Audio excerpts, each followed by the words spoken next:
All right, everyone, welcome in. Let's get this thing started. Willie P, you're the one whose hand I see up. Just a reminder for everyone else, please use the raise your hand feature if you have a question. So Willie P, let's start with you. Afternoon, Christian. How are you? Good afternoon, Will. Good. Thank you.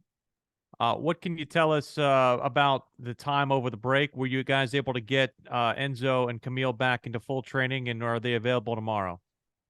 Yeah, we managed to get them back to full training as it was planned, and they will be both available for the game tomorrow. Good news there. Yes. In terms of Guzman Carujo, I know that you guys were reticent to use him a little bit more than that 30-minute spell you had in the one game. How much has this break helped him to possibly get involved as well? Of course, it helped Guzman to get back to training with the intensity. He has trained well, and sometimes I was a little bit harder on him by asking him to do double, because I like to give repetition to every player, and sometimes in his position I wanted Guzman to do double. So I think he had a very hard day on Wednesday.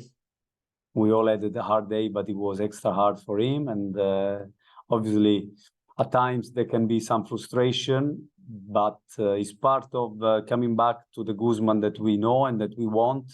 We have to go through these difficult moments in training, and I think it was important for him to keep training hard and to keep building his fitness, confidence, and the relationship with his teammates. I mean, relationship, what I mean is tactical relationship. So the distance is this kind of the relationship with his teammates he always had. Understood. In terms of this match coming up, with Enzo and Camille back to being full of selection, this is about as healthy as you guys have been. Again, minus not having Carol and Bill available because of the international break. But how I guess fortifying is it for you guys to at least be going into this one about as healthy as you've been all year? Yeah, it is something that we want. It's something that always helps to have a wider selection. Again, I mean, we don't have the full selection because of the two players that you mentioned that they are not with us. But we are getting there, and I hope for the next part of the season, for the second part of the season, to have the one that they call the difficult choice for the coach, which actually is the easiest choice, because to choose from everybody available is a good problem to have, so to speak. I got two more, and then I'll turn over to the rest. But in terms of the maturation of yourself as a manager, you're 18 games in. How much of this this period kind of helped you to kind of look back and reflect in terms of things you wanted to see happen, things you might necessarily want to change about your managerial style? How have you grown over these last 10 days? Over the last 10 days, I think the growth is daily, and every coach, it doesn't matter how experienced he is, and I'm talking, when I mention the experienced guys, I don't mention myself, I mention the guys that they have been in the game doing this role for many, many years. I think also they improve, because every time that you face a new situation, you are forced to review. And I think part of our job is to take the responsibility, making decisions, and to look at what we could have done better. So with the stuff we had after the game against Seattle, we had a review of the first part of the season. We went through a number of things. We decided to change certain things. But I think that the boys are, we have to give them credit for what they've done so far. And I think that there is life in us to go forward by following our road, our path, our organization. So I think that there are a few things that we need to improve, but also there are other things that we are quite happy with. Lastly, for me, easy is not the correct word. Comfort might be a little bit closer, but I guess what is the feeling, with this game against Red Bulls off of the layoff without a game, knowing kind of what is ahead of you? It's a team that you know how to prepare for. You know what's in front of you. You know that they're going to be physical. Is there a certain comfort there, kind of knowing your opponent and knowing having a lot of experience against them with the upcoming opponent having not played a game in the last 11 days? Well, every game, as you know, is a different story. Every game, you need to give your best, no matter what, regardless, because even the teams that you think that they are not doing well, all of a sudden, they can find a moment of form. There are many results that they can be misleading. We know that they are a talented group. We know the style that they play. But I think we know every team in the league, and we prepare, our game plan to try to hurt them. And it's not different for this game. We know it's going to be tough. We know them, how they like to give everything in each game, how they like to press hard individually and collectively. So we need to be ready for that, and to find the counter steps to play our game and to hurt them. I think we prepared the game, and then it's up to the boys tomorrow to deliver. Thank you. Good luck tomorrow. Thank you, Will. All right. Steve, saw your hand go down, so I assume your question's answered. So we'll go to Mike Solarte.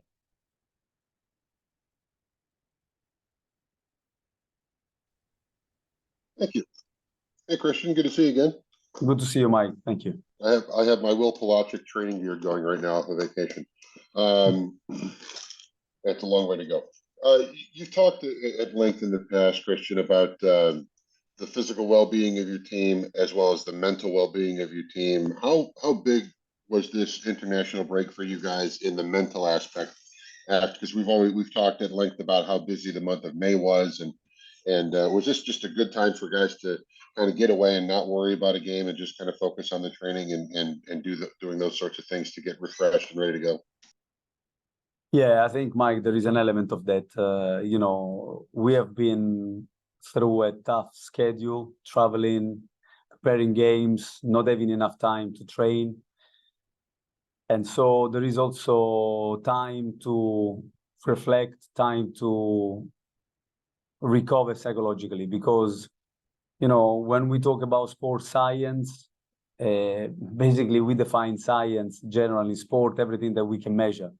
But there are many things that we cannot measure, but they still play a part. That doesn't mean that they are not there, just that it's difficult to measure.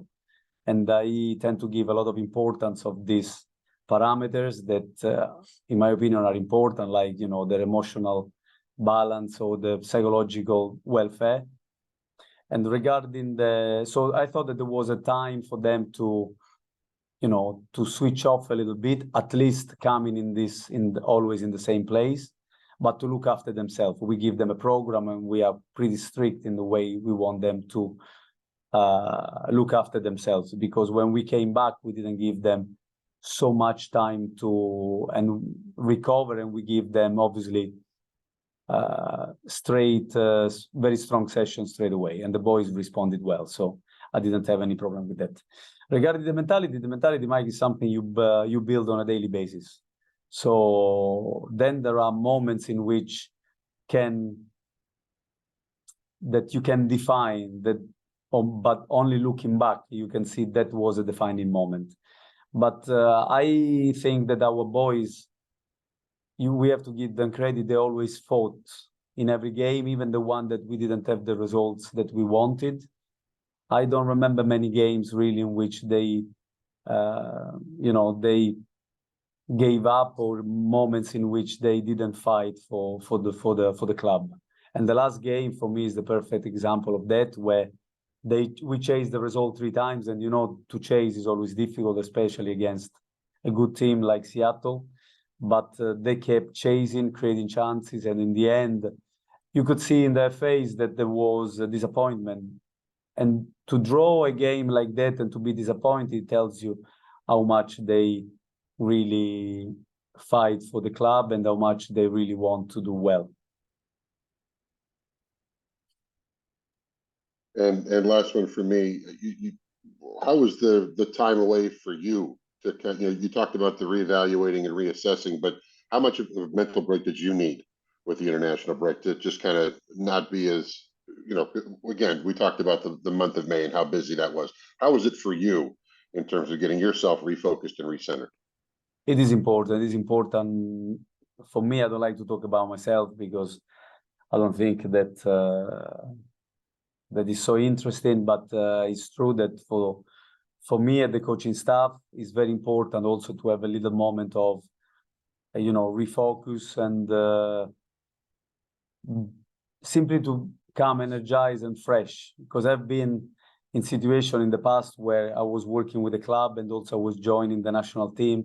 And I know that that can be very satisfying from a professional point of view, but also very taxing, and it's important instead to be, especially in this role, in my role, but also for the coaching staff to, to spend time away and to reevaluate, because really we never switch off. And even when I was not working, so to speak, I mean, not going physically to work, but you never stop working, you never stop assessing games, looking at training, looking at games that we play, looking at other teams, how they do certain things. So, but it's important to have this time to refocus and to re-energize, because we then need to be the one that focus the guys and we re-energize the guys. So we need to charge our batteries too.